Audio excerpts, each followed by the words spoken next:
தமிழக வெற்றி கழகத்தின் தலைவர், நாளைய தமிழகத்தின் முதலமைச்சர். அவருக்கு எவ்வளவு தடைகள் வந்தாலும் என் உயிர் மூச்சுள்ள வரை அவரை முதலமைச்சராக உருவாக்குவதற்கு மக்களே முழு மனதோடு ஏற்றுக்கொண்டு மக்கள் சக்தியாக பிரதிபலித்து அவர் முதலமைச்சராக அரியணையிலே அமர்வார்கள். பல கோடி ரூபாய், இன்றைக்கு 500 கோடி ரூபாய் ஆண்டிற்கு வருவாய் வந்தாலும் கூட அதை தூக்கி எறிந்துவிட்டு மக்கள் சேவை செய்வதற்காக புனித ஆட்சியை தமிழகத்திலே கொண்டு வருவதற்கு துணிந்து இந்த இயக்கத்தை இன்றைக்கு உருவாக்கி இருக்கிறார்கள்.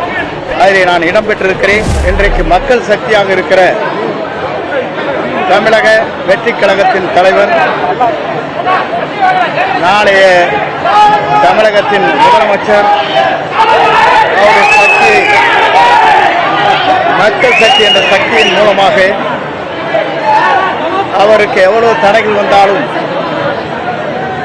மக்கள் என்ற சக்தியின் மூலமாக 2026 அவர் தமிழ்நாட்டுடைய முதலமைச்சராக அமர்வதை மக்களே முழு மனதோடு ஏற்றுக்கொண்டு மக்கள் சக்தியாக பிரதிபலித்து அவர் முதலமைச்சராக அரியணையிலே அமர்வார்கள். அப்படி அமர்வதற்கு இங்கே இருக்கிற உணர்ச்சி பூர்வமான அவருடைய இயக்கத்தை சார்ந்தவர்கள்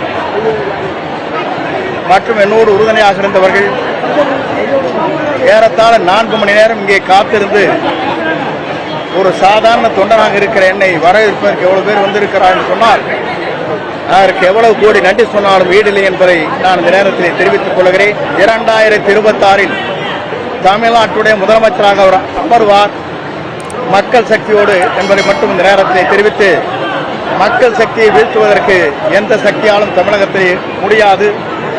ஆகவே மக்கள் சக்தி என்று ஒன்று திரண்டிருக்கிறது.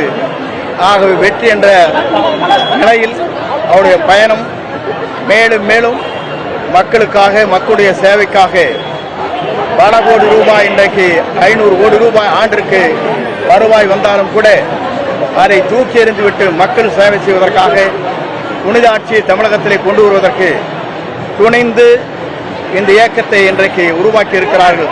அதிலே நான் இடம்பெற்றிருக்கிறேன். Behind Gold Medal November 30 Chennai trade சென்டரில் நடைபெற உள்ளது. டிக்கெட்களை இலவசமாக பெற ஸ்கிரீன்ல தெரியும் நம்பருக்கு வாட்ஸ்அப் பண்ணுங்க. டிக்கெட்ஸ் லைன் வெப்சைட்டை விசிட் பண்ணுங்க.